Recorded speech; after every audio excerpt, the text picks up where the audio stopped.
concert, if we may, to the time when you offered the tickets to Mr. Damiano before the concert actually took place. Okay?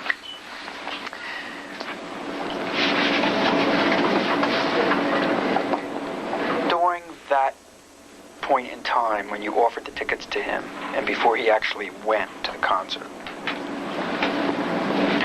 did you ever say to him or suggest to him that maybe he should bring some of his songs with him? No, I did not. Right. Do you deny saying that, or is it you just don't recall one way or the other? I deny suggesting to Jim that he bring songs along with him. I did, however, concur with him when he asked me, do you think I should bring my songs with me? I said, sure, why not? What could it hurt?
This is the videotape deposition of Elliot Mintz in the matter of Damiano versus Sony Music and Bob Dylan. Have you ever lied to Mr. Damiano? Yes.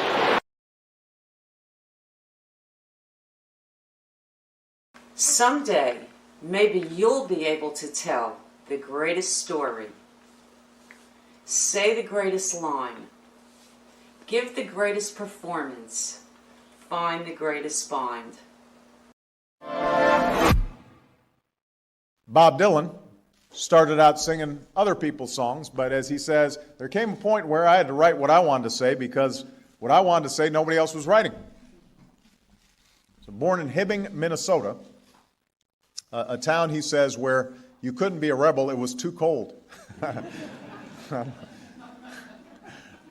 Bob moved to New York at age 19. By the time he was 23, Bob's voice, with its weight, its unique gravelly power, was redefining not just what music sounded like, but the message it carried and how it made people feel. Today, everybody from Bruce Springsteen to U2 owes Bob a debt of gratitude. There is not a bigger giant in the history of American music. There are thousands of facts that support the fact that Bob Dylan is a plagiarist. It would be impossible to cite all the details in a 2-hour movie. One fact we do want to cite is the most important fact, and that is that it has been reported by Reuters that at the age of 16, Bob Dylan was already a plagiarist and knew the value of plagiarizing songs. Quoting Reuters, a poem written by a teenage Bob Dylan and up for auction at Christie's is actually a song written by the late Canadian country singer Hank Snow. Christie's announced on Tuesday the sale of the handwritten poem, believed to have been written in 1957 when Dylan was 16 and away at Jewish camp. The words, with a few minor variations, match those of a song previously recorded by Snow, who died in 1999 at the age of 85. Christie's said in a statement, "Additional information has come to our attention about the handwritten poem submitted by Bob Dylan to his camp newspaper, written when he was 16, entitled Little Buddy. The words are in fact a revised version of lyrics of a Hank Snow song."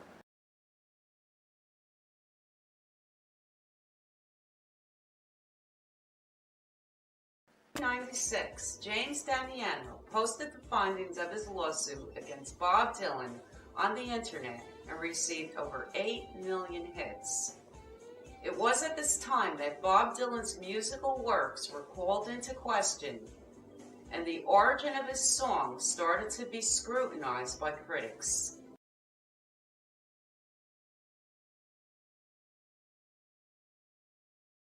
His fans were astute in evaluating his duplicity concerning his material, and came to learn that 80% of the melodies and lyrical hooks of his songs were plagiarized. These songs included Blowin In The Wind, Like a Rolling Stone, The Times Are A-Changin', Hard Rain's Gonna Fall, Knocking on Heaven's Door, Read Me, and many more, including his Grammy-nominated hit, Dignity.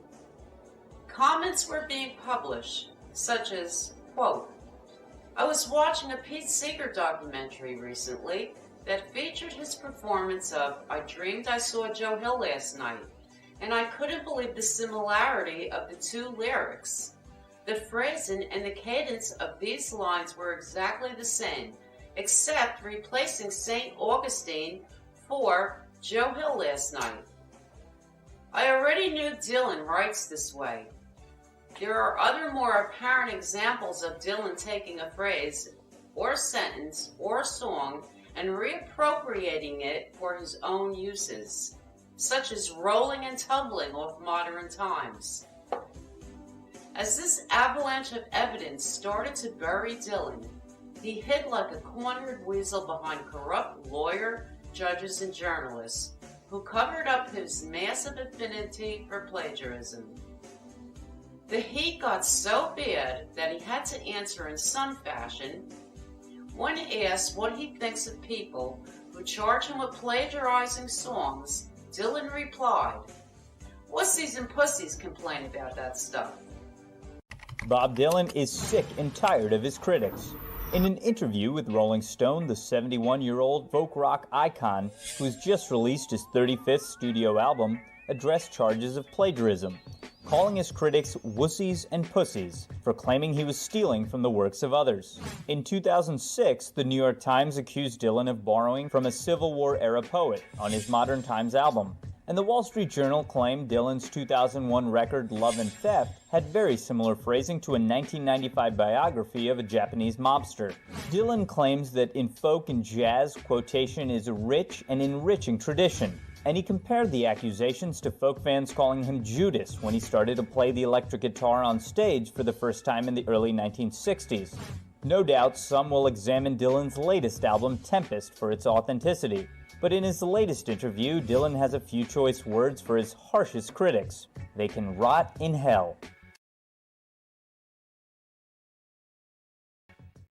Also, Dylan recently, in a Los Angeles Times interview, admitted to plagiarism by definition. In a 2004 interview with Robert Hilburn of the Los Angeles Times, Bob Dylan stated, "Well, you have to understand that I'm not a melodist. My songs are either based on old Protestant hymns or Carter family songs. What happens is, I'll take a song and simply start playing it in my head. That's the way I meditate. I wrote Blowin In The Wind in 10 minutes. Just put words to an old spiritual, probably something I learned from Carter family records. The times they are a-changing is probably from an old Scottish folk song. I'll be playing Bob Nolan's Tumbleweeds, for instance, in my head constantly, while talking to a person or sitting around, whatever. People will think they are talking to me, and I'm talking back, but I'm not. I'm listening to the song in my head. At a certain point, some of the words will change, and I'll start writing a song." End quote, Bob Dylan.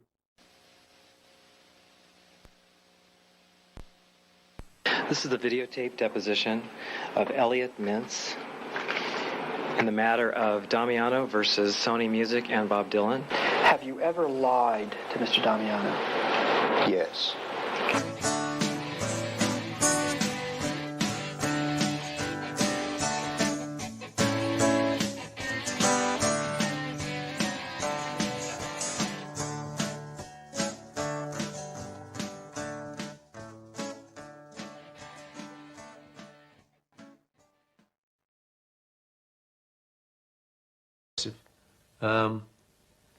Yeah, we started to meet these people who'd really just been in newspapers and on film. You know, we actually were rubbing shoulders with them. The times they are a-changing.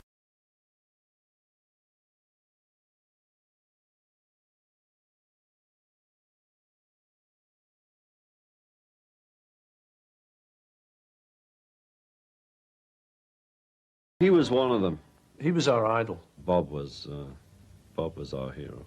Not an idol, but we just heard his record. As I said, we listened to his album and it really gave us a buzz, and we played it constantly over and over and over again. I mean, I heard of Bob through John. He'd played the records to me, and it was just great. I think it was freewheeling. We love Bob Dylan. Oh, what did you see, my blue-eyed son? And what did you see, my darling young one? Son reborn baby with wild wolves all around it. So highway of dark. Not many times, but on those occasions when he would ask me, could I pass on something to Mr. Dylan, I may have said to him, I'll try and pass it along, 4 words to that effect.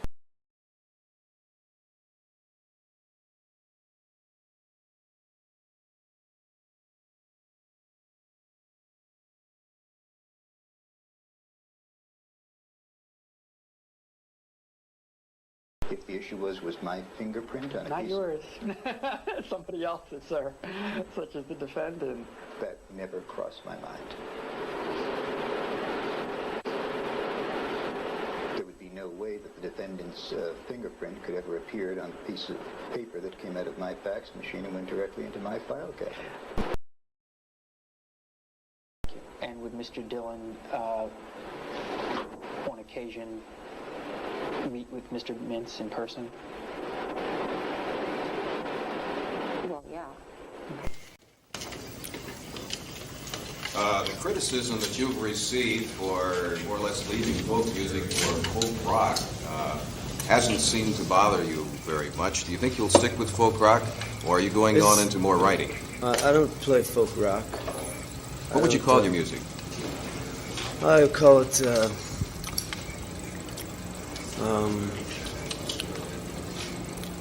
I like to think of it more in terms of vision music. It's mathematical music. Would you say that the words were more important than the music? The words are just as important as the music. There would be no music without the words. Which do you do first, ordinarily? The words. Do you think there will ever be a time when you will paint or sculpt? Oh, yes. Oh, sure. Do you think there will ever be a time when you'll be hung as a thief?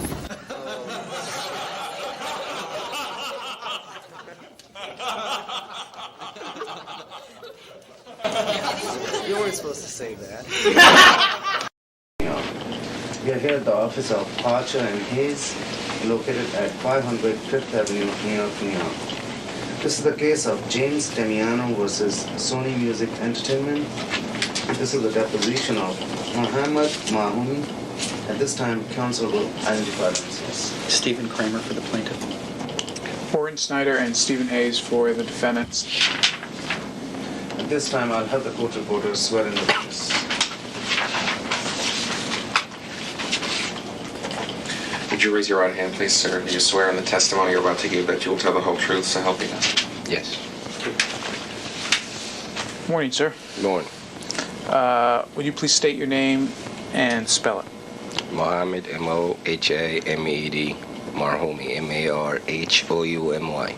And you're here today because the plaintiff, James Damiano, has identified you as someone who has relevant information about the claims he has made in this case and the federal rules of litigation under which we're all operating here give each party the right to hear what the witnesses for the other side have to say under oath.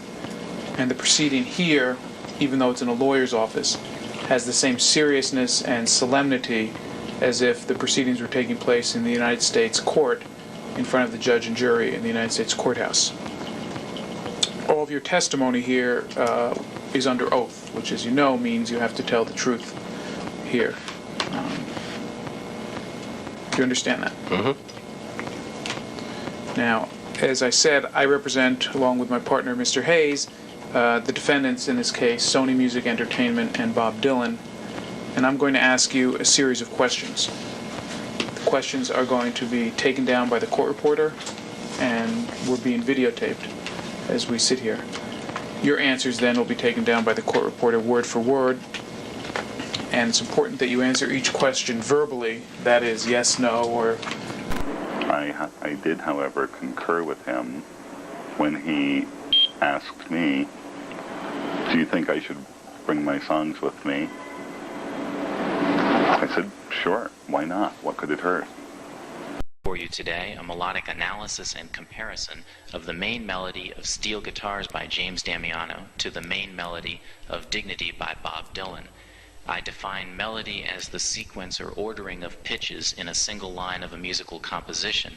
That is, melody is the ordering of pitches, which are often referred to as numbers, one being the number of the pitch center or tonic of the composition.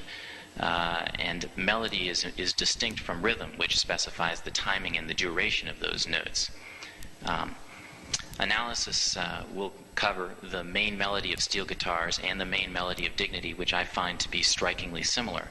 To begin, I'd like to illustrate the similarity of these two melodies by playing for you what I identify to be the common features themselves, a melodic arc of shared melodic features between these two compositions. This melodic arc is the pitches 1, followed by the pitches 5, 6, 1, and then after a gap, proceeding to the pitches 2, 3, 1. These pitches constitute what I call a melodic arc in that they bear with them something of the character of the melodic phrase, starting with one, ending with one, proceeding in certain patterns in between, particularly the 5-6-1 progression in between, and the ending with the 2-3-1. There's a kind of a melodic character to this arc, more than just a set of shared pitches. What I will be doing shortly is I'll be leading you through an analysis, allowing you to hear how steel guitars actually projects this exact same arc as Dignity. Not many times, but on those occasions when he would ask me, could I pass on something to Mr. Dillon, I may have said to him, I'll try and pass it along, or words to that effect. Conversations took place considerably before May of '95.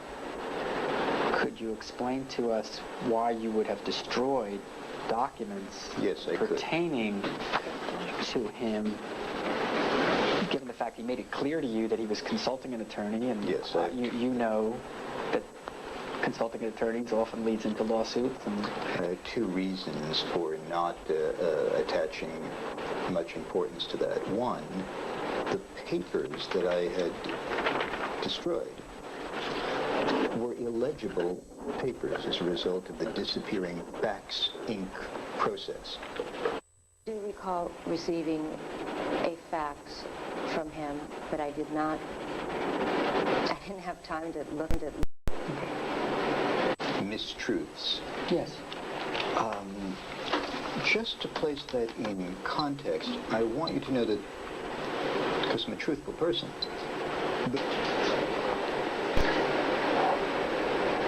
do you recall ever giving Mr. Damiano your fax number? Yes. And when Mr. Dillon, how do you reach him? I phone him. At his home? If he's in Los Angeles, yes. If he's on the road, I try and locate him that way. Okay.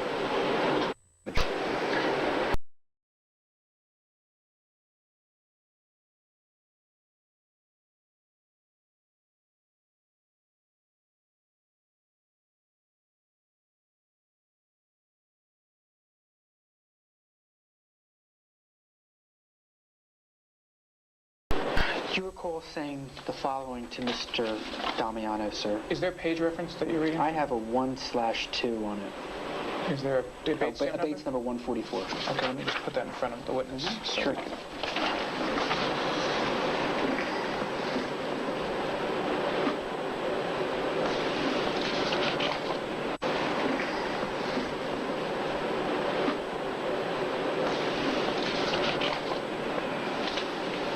You state at the top of the page, or at least it appears to that you state, my job here is to pass along information to Bob.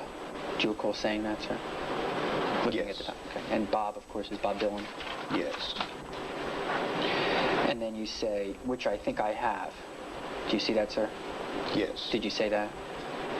Yes. Okay. When you said that to Mr. Damiano, which I think I have, were you lying to him?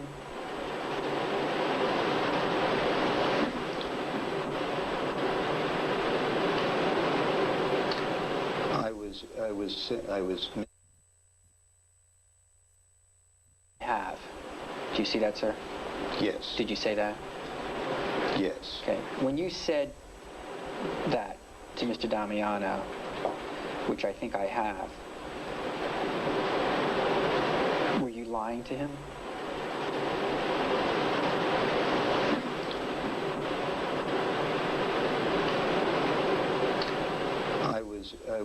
I was misstating the truth.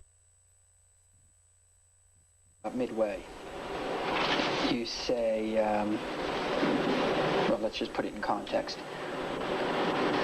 James Damiano says, you do remember about a year ago when I was at work, about a year and a half ago, when I was at work, and I asked you if you knew of anything. Remember, you said Bob Dylan had the songs in his suitcase and that he was going to read them. And the transcript states you said, no, I never said that. Then James Damiano says, you don't remember saying that? And then you say, No, I did not say that. I remember in our conversation, because I checked my notes, that you said you gave some songs to a bus driver who claims he put them on Bob's bus. Did you say those things? Did I say those things to Mr. Damiano? Yes. Yes. And when you say I checked my notes, were you lying? I was not speaking the truth, correct. Okay. Do you contend that he was delusional? Are you telling the jury that Mr. Damiano was delusional? Yes or no? That I want the answer to that question, please, if you would be so kind. Yes or no? Was Mr. Damiano delusional?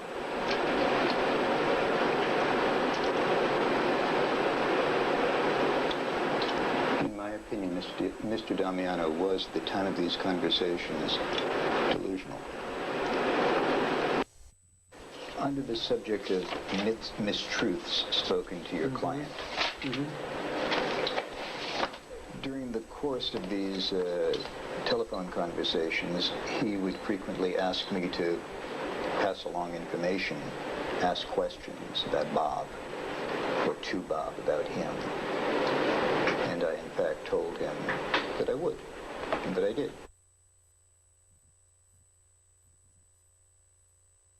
In the course of these telephone conversations, he would frequently ask me to pass along information, ask questions about Bob, or to Bob about him.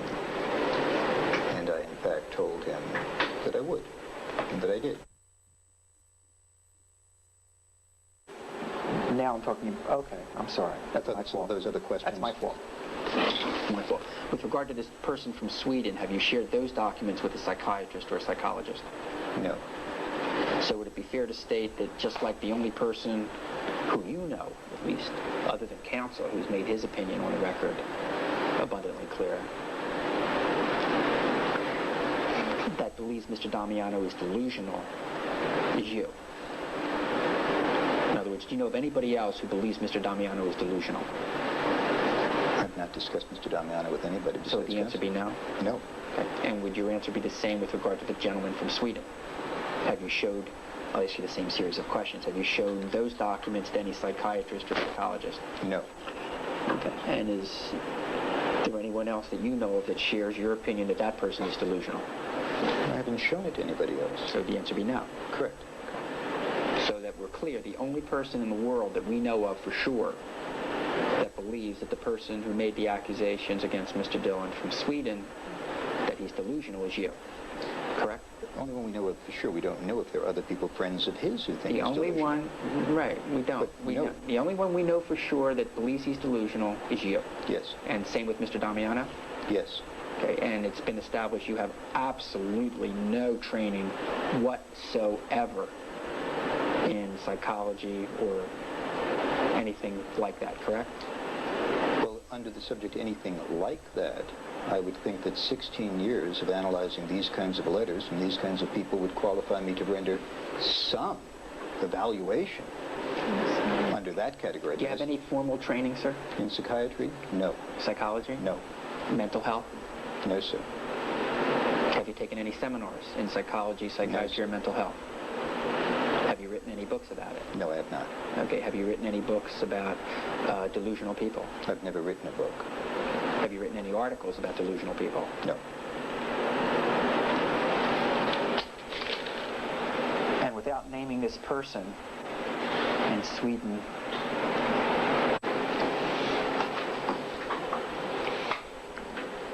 okay, sir. The time is 6:23 p.m. and we're back on the record. Okay, from page 149, would you quote the words that you would like to tell the jury, in your view, revealed Mr. Damiano as being delusional? Must I confine that to delusional, or may I suggest delusions of grandeur, or any kind of extension of the word delusional? Well, let's take it one at a time. Let's first talk about delusional. Or let's do it this way. Okay. Anything that in your mind you would like to tell the jury reveals to you that Mr. Damiano is suffering from some sort of delusion. Okay, that's fair. That's fair.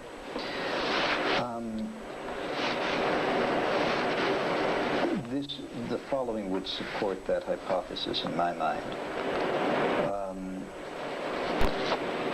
I'm quoting, I mean, these people befriended me for 11 years. Those are the quotes of somebody who I would classify as being in some way hampered, confused, disturbed, is suffering from delusions of grandeur, deluding himself, confused in some way. It doesn't bring me joy to say it. I'm not saying it in an accusatory manner or in a degrading manner. I'm not trying to hurt Mr. Damiano's feelings. Just based on reading hundreds and hundreds of these kinds of letters, those are the feelings that I get from the words that I see before me. When Mr. Damiano said that people befriended me for 11 years, did you talk to anyone at CBS to see if that was the case? And if so, whom? I believe I had one telephone conversation with that individual that Damiano asked me to contact. Mr. Tiller? Mr. Tiller, okay. Yes. And did he refer to Mr. Damiano as a friend of his? Yes or no? I have very little recollection of my conversation with Mr. Tiller. I can't recall. I'm sorry. Were you aware that Mr. Tiller, on at least one occasion, you understand Mr. Tiller to have been, I think, up to this day, even, to be an executive of CBS? No, I do not. Do you understand Mr. Tiller to be an employee of CBS? I was told he was an employee of CBS. Okay. I never knew it. I'm just going to object because I believe you're mischaracterizing. What is this objection? I believe you're mischaracterizing his testimony. I was promoted to Associate Director of Marketing Services.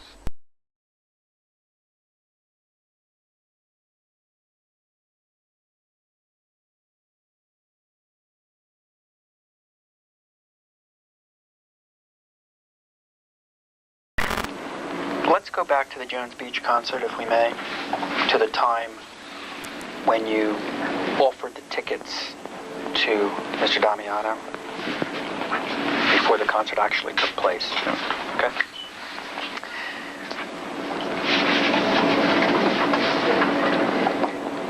During that point in time when you offered the tickets to him and before he actually went to the concert, did you ever say to him or suggest to him that maybe he should bring some of his songs with him? No, I did not. Do you deny saying that, or is it you just don't recall one way or the other? I deny suggesting to Jim that he bring songs along with him. I did, however, concur with him when he asked me, do you think I should bring my songs with me? I said, sure, why not? What could it hurt? Where did this interview take place between yourself and Mr. Dillon? It was over dinner at a restaurant called Il Cielo here in Beverly Hills. And do you recall when it took place? August 5th, 1988, in the evening, sometime around 7, 8 o'clock, something like that. Thank you. And was anyone else present at the table with you? Yes, Elliot Mintz, who was at the time Bob Dylan's publicist. Said before it sounded like the tour had maybe kept him from writing as much as he had in the past. James Damiano versus Sony Music Entertainment Incorporated and Bob Dylan. And the case number is 95-4795. We're here at the offices of Parcher and Hayes, located at 500 Fifth Avenue, New York, New York. And this is a deposition of Tony Tiller. This time counsel will identify themselves. Stephen Kramer for the plaintiff. Orange Snyder and Ruth Lott for Sony Music Entertainment, Inc. and Bob Dylan. At this time, I have the court reporter swearing the witness. Raise your right hand, sir. Do you swear in the testimony you're about to give that you will tell the whole truth, so help you God? Yes, I do. Thank you very much. Okay. Mr. Tiller, good morning. You are employed by whom, sir? Sony Music. And how long have you been employed by Sony Music? For 9 years on staff, 10 years if you count, approximately a year and 2 months as temp/per diem. I was promoted to Associate Director of Marketing Services. Did you ever have in your office any compilations of any sort of Mr. Damiano's songs that you kept on your bookshelf? When you say compilation, what? A folder, binder, book, tablet. Printed material, anything. Printed material, yes. Okay, and draw, if you would, so I can picture it, and the jury can picture it, a verbal picture of your office, and then after you do that, where the material rested. I'm sorry to interrupt you, so the record's clear. Are we talking about, because you may have had more than one office over the course of the years, so you might want to... Sure, if you had more than one office, take me through it. Okay, when I first started as a temp, I moved from office to office to cover for people who were on vacation. Okay, just to speed it up a touch, perhaps. If you would, Mr. Tiller, limit yourself to the offices in which these materials were ever located. Okay, my first office, I had, the door would be, say, in that corner. Over here, I had 2 file cabinets, a table, a small table to my left attached to my desk, an art desk in that corner, a bookcase right next to that, and next to that a file cabinet. Okay, thank you. The book that Jim had given me would be on that bookcase. To your right? To my right. Okay. And what year did you receive that book initially?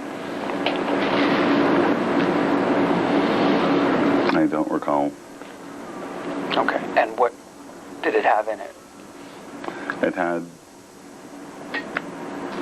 a bunch of songs, or a bunch of, I guess, well, he called them songs, so I called them songs, but they were words written in verse form. Was it in a binder, a folder? It was in a binder. Like a 3-ring binder? 3-ring binder. And where is that today? I do not know. When was the last time you saw it? When we were in the CBS building at 52 West 52nd Street.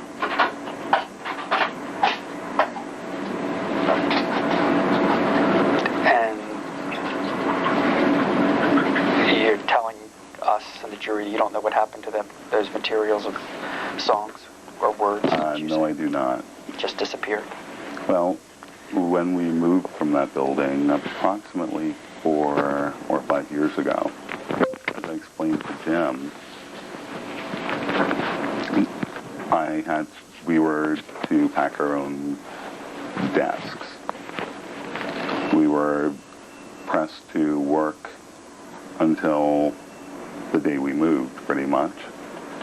And the movers came in and packed everything else. There were things that were left behind.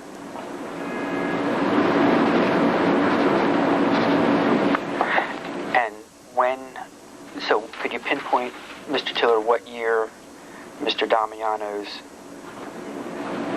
book of songs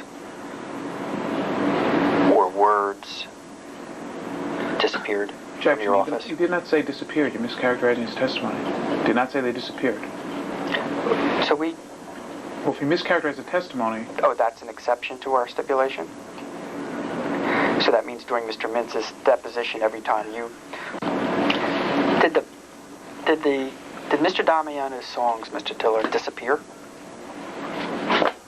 Could I have you rephrase that? Sure. What happened to his songs that had been on your shelf for how long? 1.5, possibly 2 years. Okay. The songs or that binder, without that binder disappeared, did it not? They were left in the building when we moved. And did you ever go back to retrieve it or to ask where it was? No, I did not. There were... And is that building still owned by CBS? Yes, it is. Okay. And that's CBS's headquarters, yes? Yes. And all we know now, and all the jury knows now, is that you don't have it, correct? That is correct. And Sony does not have it, to your knowledge. Sony does not have it. Right. And if we went to your office today, where your office used to be on 52nd Street, did that? No, I did not. And all we know now, and all the jury knows now, is that you don't have it, correct? That is correct. And Sony does not have it, to your knowledge. Sony does not have it. Right. And if we went to your office today, where your office used to be on 52nd Street, at CBS's headquarters, did you ever tell Mr. Damiano that his materials had been lost, or left behind, or disappeared? Yes, I did. And what did he say? I can't recall exactly what he said.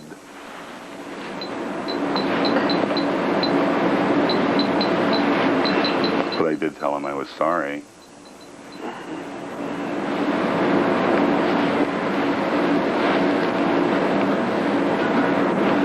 Counsel, this is the second witness in a row, literally, who received materials from the plaintiff comprising one or more of his songs, where the materials have disappeared, whether you want to use the word disappeared, lost, destroyed, evaporated, whatever phrase you want to use. And I want the record to note that this is the second witness in a row. Mr. Mintz testified that he destroyed Mr. Damiano's fax materials. And no, not only did he destroy them, he went further. He said he shredded them. Mm-hmm.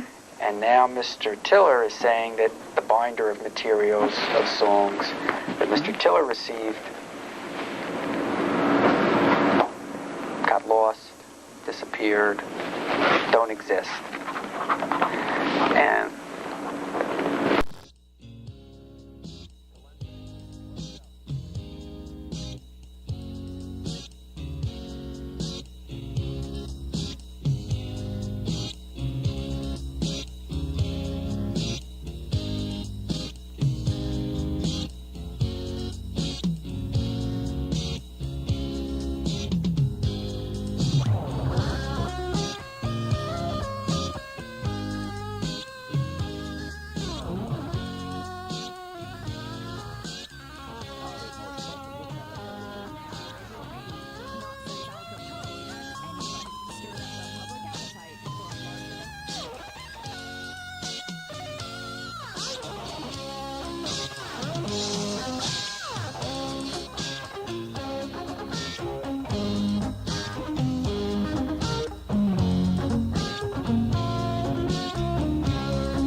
I would say a couple of weeks before the meeting with Anthony. And he approached you, is that correct? Yeah. And what did he tell you about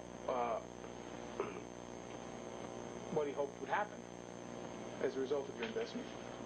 Well, basically, there was that one song that he really liked a lot, which is My Cousin Joanne, and we just believed that would be a big hit. That if somebody like Bob Dylan would sing that song, that would be like a big hit. And that was, that's what got me interested. And then your wife told you that, yes, Mom, in fact, Bob Dylan is a superstar. Big yes. Gentlemen, could you possibly speak one at a time? Okay. So we don't have to do this twice.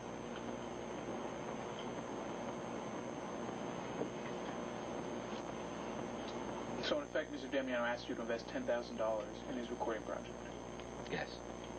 If you knew right now that Mr. Damiano had a $200,000 CD and was living high in the hog, you'd call him up and you'd say, from what I remember, what about my $10,000? Correct? If he didn't give it to me. But from what I remember about Jim, if he has the money, he will give it to me.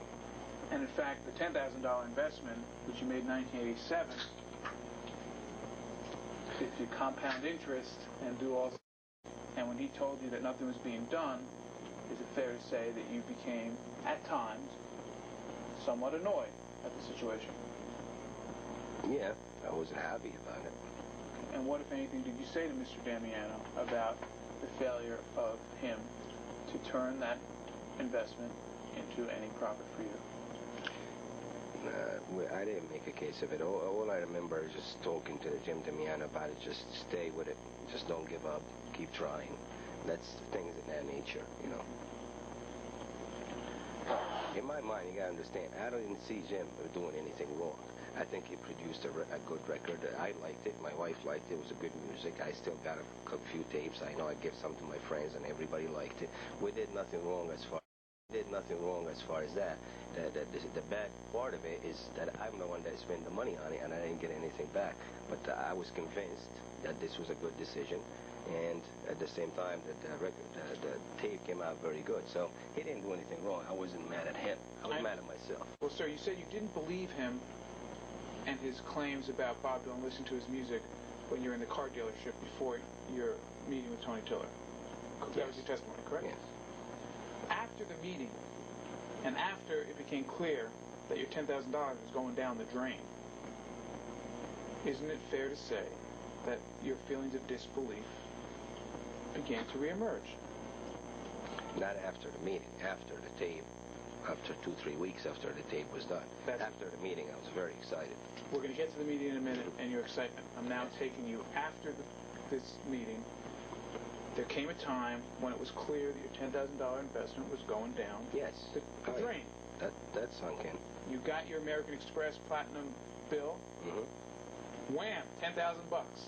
You have to pay it all at once. So every month you're reminded about this $10,000 investment that had gone down the drain. And my question to you, sir, is... Was that a question, or was that just a color commentary about every month? Is that correct? Well, not me. Maybe my wife. She pays the bills. But I just put it out of my mind. But yes, I could see what he's saying, though. But it wasn't me personally. I don't see. You were aware, sir, month to month, that you had to pay the interest or whatever it is on the $10,000? Yes, I was. And my question to you, sir, is that after those 3 weeks, and after you started paying monthly that $10,000, your feelings of disbelief about Mr. Damiano's claims of having some connection to Bob Dylan began to resurface. Are you asking him that? Or yeah, I'm asking him. Okay. Well, if you want an answer for that, I'll give you an answer. I don't think that Jim was the one that give me that disbelief. It was Anthony. I think Jim was just maybe lied to like I was. That's how I perceived it. I took him for a victim just as much as myself. Okay. If there was no connections to Mr. Dylan, it wasn't because of what he said to me. It was because of what Anthony said to me. Okay. I understand that, and we'll get to that in a minute. I'm not asking about mad now. I'm asking I'm not asking about mad now. I'm asking about not believing, not because Mr. Damiano was lying to you or not lying to you, but not believing the claim that Mr. Damiano had some connection to Bob Dylan. My question to you, sir, is whether after those 3 weeks, those feelings of disbelief resurfaced. Yes, it did resurface. And I also had second thoughts about maybe that just the whole thing was a scam. Okay, or the whole thing was a scam, or also that this music just got stolen from us. It basically just went the way they wanted to go. We paid the money and something else will happen to it. I mean, a million things will go through your head to justify it. But at the time, yes, I was upset. And the bottom line is we lost track of each other after that for a few years, and I just forgot about it. My specific question is whether after those 3 weeks you again disbelieved. Let me rephrase it. After those 3 weeks, you again believed that Mr. Damiano really didn't have any way to get his music to Bob Dylan. No, I never disbelieved that because I know what I heard. My wife disbelieved that. My wife told me that the whole thing was a lie. I never disbelieved that part. I believed that this music was going to Bob Dylan. I know I believed that in my heart, and I still believe it till now. Now, maybe. Brian, can we take a half a second? That I thought about. But also I believed, after a while that Jim, there's no possible way that Jim could have been part of that scam because we stayed, he stayed working for me for a while after that, and I learned more about what he was going through, and it wasn't really his fault, it was my fault. When you said a scam, what was the specific scam that you thought might have been a possibility? Yeah. What kind of scam? Well, that scam would be something like him and Anthony got together and made me believe that could have been a scam. But now I know better. Well, because of my relationship afterwards.